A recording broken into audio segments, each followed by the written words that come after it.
Hi guys, I am just going to do a little talk on prayer. Again, I started to tell you about Sweet Hour of Prayer and how I went from sweet duty of a few minutes of prayer to actually experiencing a sweet hour of prayer.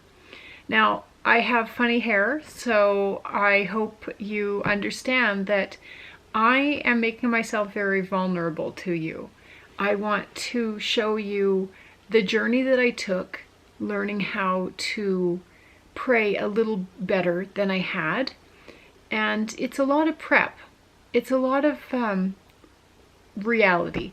So I thought, tonight's my date night. I kind of made my hair funny so that it'll be beautiful and wavy for my date tonight with my husband.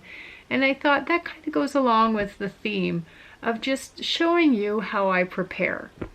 So I thought the first thing I wanted to tell you is just a few little hints that I got along the way. And I hope that if any of you have some hints about prayer that has really helped you, please post about it. Years ago, when I was at camp, I met a man named Keith Price, and I am so honored to have met him and his wife Rosemary. Keith wrote this book called Thirsting After God that I totally recommend.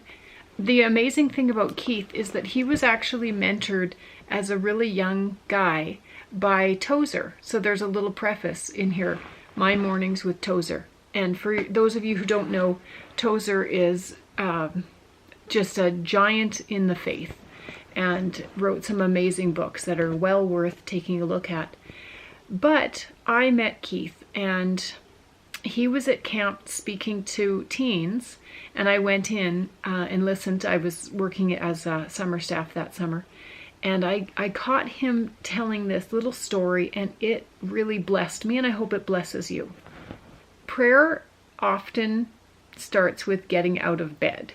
The best time, most people who have successful prayer lives will tell you, the best time to pray is to wake up early in the morning and do it early. Watch and pray so that you will not fall into temptation. The spirit is willing, but the flesh is weak. So Keith talked about the idea that the spirit is willing to get out of bed and spend an hour in prayer, but the flesh is weak. So I don't know if anybody else has experienced this where you're, making a New Year's resolution or whatever, and your spirit is totally willing. You're going to do it. You might pray for 2 hours. Maybe you'll go through the night. And you may even do it for a night or so, or an early morning or so. And then you realize quickly that you really just want to stay in bed and sleep. Recently, and just maybe for the last few months, I have had seasons where I have actually been able to get out of bed at 5 in the morning and spend an hour in prayer. And the first morning, you're all excited about it. So your will, like your ability to want to be there, which would be the flesh, your will is there, and the spirit is there, and you're praying, and it's great. And then the next day, you realize that your spirit is willing, but your flesh, your will is weak. And you can listen to one or the other.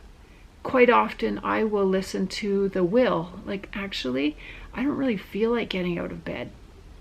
And then you don't. And your spirit is really disappointed because it really wanted to get up and pray, and your will won. So Keith said, your spirit just gets out of bed and goes and prays, and about halfway through your prayer time, maybe even 3/4 of the way through the prayer time, guess who joins you? Your will joins you. And then the next day, you decide in your spirit that you're going to get up and pray at the time that you decide. And your spirit gets up, and the next day, your will joins you a little sooner. And you just keep doing this. You keep just letting your spirit be the one who gets you there, and you don't worry about your will. You don't worry that you don't feel like it. It's just you get yourself there by your spirit. You've decided to do it. You let your spirit get in. I found it really effective if I didn't give myself an option. But what Keith said is if you keep letting your spirit lead and you keep doing this day after day after day, after a while, he said, there's a point when your will wants to get up with you. And he said, after a while, you get there, you and your spirit get to your prayer time, and you find your will is already there praying. And he turns around and he says, what took you so long? So that just stuck with me. I'm sorry I did a bad job of explaining it, but I just love that. Like, you know what? You don't have to let your feelings lead. You can decide what you want to do. You can read about why you want to have an effective prayer life and just go ahead and do it. And if you don't feel like it and you continue to not feel like it, and the whole time you're praying you don't feel like it, don't worry. You don't have to feel like it. You can do things out of pure, this is good for me and I'm going to do it whether I feel like it or not. And if you continue on and you're just asking the Lord to give you the desire, then he will. When we ask the Lord to help us, when we ask the Holy Spirit, can you help me? I don't feel like this. I don't feel like being here. I feel like being in bed, but I know you're worth it. I know you've got a blessing for me. I know you're going to do amazing things. Just be honest. Don't fake, pretend that you want to be there and you really don't. Just be honest with the Lord and he is our helper. The Holy Spirit is given to us to be our helper, and hardly any of us feels like getting out of bed. So my advice for that I'm speaking to myself too, because I go through little seasons or big seasons of wanting to or not wanting to, or when it's time, I will think, do I really want to do this right now? It's better to just decide to do it and do it. Go to bed early. If I'm getting up at 5, I have at times, I don't always. I try to go to bed at 8:30 and just to be in bed at 8:30 so that I can be asleep by 9. But quite often when I wake up first thing in the morning, I'll have to think about it. The Spirit is whispering something to me. And it's just a little verse or a little phrase. It is best if you can wake up and the first thing is spending time with the Lord. And I do believe that we should be praying throughout the day continually.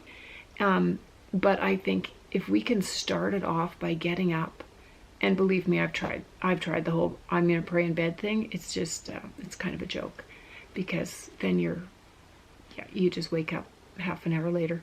The amazing thing about getting up for me and having prayer time is the house is quiet. It's quiet right now because my kids are at school. The house is quiet, no one is awake, and I have an amazing view. I actually am so spoiled. We just moved to the top of a mountain, and I can look out and see the sunrise, and that is amazing for spending time with the Lord and just appreciating his incredibly beautiful creation. So I love my prayer time, but I will talk about that in the next time, what I do in my prayer time.